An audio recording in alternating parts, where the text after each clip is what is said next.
আসসালামু আলাইকুম ওয়া রাহমাতুল্লাহি ওয়া বারাকাতুহু। আপনারা এই ভিডিওটি বেশি বেশি শেয়ার করবেন, কারণ আপনাদের শেয়ারের মাধ্যমে অনেক মানুষই সচেতন হতে পারবে। কারণ অনেক মানুষ কোরআন শরীফ শিক্ষা করে, হয়তো তারা কোরআনের যে মূল আদবটা সেই আদবটা জানে না। আমার চোখেই দেখা যাক, যে কারণে আজকের এই ভিডিওটি আপনাদের সামনে উপস্থাপন করা। কারণ আমি একদিন নামাজ পড়ার পরে দেখেছি মসজিদ থেকে কোরআন শরীফকে হাতে নিয়ে আমরা মূলত কোরআন শরীফকে এভাবে বুকের সাথে লাগিয়ে রাখি, কিন্তু ওই মসজিদে যখন আমরা নামাজ পড়ে আমি তাকালাম পিছনের দিকে, একজন লোক কোরআন শরীফকে হাতে নিয়ে, আমি দেখাতে পারবো না, এই কোরআন শরীফটাকে এভাবে ঝুলিয়ে ঝুলিয়ে নিচ্ছে, মানে এইরকম ঝুলিয়ে ঝুলিয়ে নিচ্ছে। এটা কোরআন শরীফের আদব হতে পারে না। আমরা যখন কোরআন শরীফ পড়বো, কোরআন শরীফ আমাদের দিকে এভাবে ঝুঁকিয়ে রাখতে পারবো না, আমরা কোরআন শরীফের দিকে ঝুঁকে তারপরে পড়বো। এইটা আমাদেরকে অবশ্যই মনে রাখতে হবে। এবং আমরা কখন কোরআন শরীফ মুখস্থ পড়বো, অবশ্যই এভাবে বুকের সিনহার সাথে লাগিয়ে রাখবো। কারণ কোরআন শরীফ যদি আমরা এভাবে ঝুলিয়ে নেই, তখন আমাদের এইটা কোরআন শরীফের একটা আদব, যে কোরআন শরীফের যে আদব, সেটা খেলাফ হয়ে যাবে, যার কারণে আমরা এটার মাধ্যমে গুনাহগারও হতে পারি।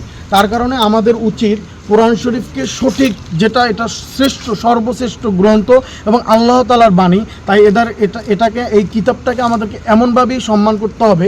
তাই আমাদের এই কোরআন শরীফ এভাবে ঝুলিয়ে না রেখে হাতে নিয়ে যখন হাঁটবো, কোথাও যাব, অবশ্যই হাঁটা অবস্থায় হোক, যেখানেই হোক, আমরা যখন কোরআন শরীফকে বন্ধ করব, তখন এভাবে আমরা বুকের সাথে রাখবো।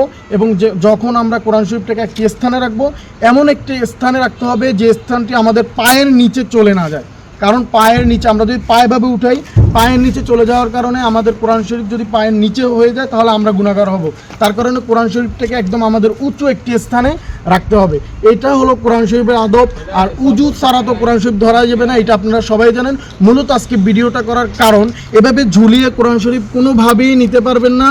কোরআন শরীফ নেওয়ার কারণে, কোরআন শরীফ নিতে হলে সব সময় বুকে এভাবে জড়িয়ে কোরআন শরীফ নিতে হবে। এটাই সঠিক নিয়ম।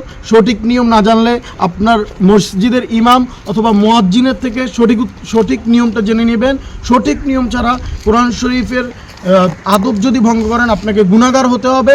আর সঠিক উত্তর জানার চেষ্টা করবেন। ভুলবশত যদি কেউ কোরআন শরীফকে বেয়াদবি করেন, তাহলে রক্ষা পাবেন। কিন্তু কোরআন শরীফকে জেনে শুনে যদি কেউ কোরআন শরীফ নিয়ে বেয়াদবি করেন, কোরআন শরীফের আদব খেলাপ করেন, অবশ্যই আপনি গুনাহগার হবেন।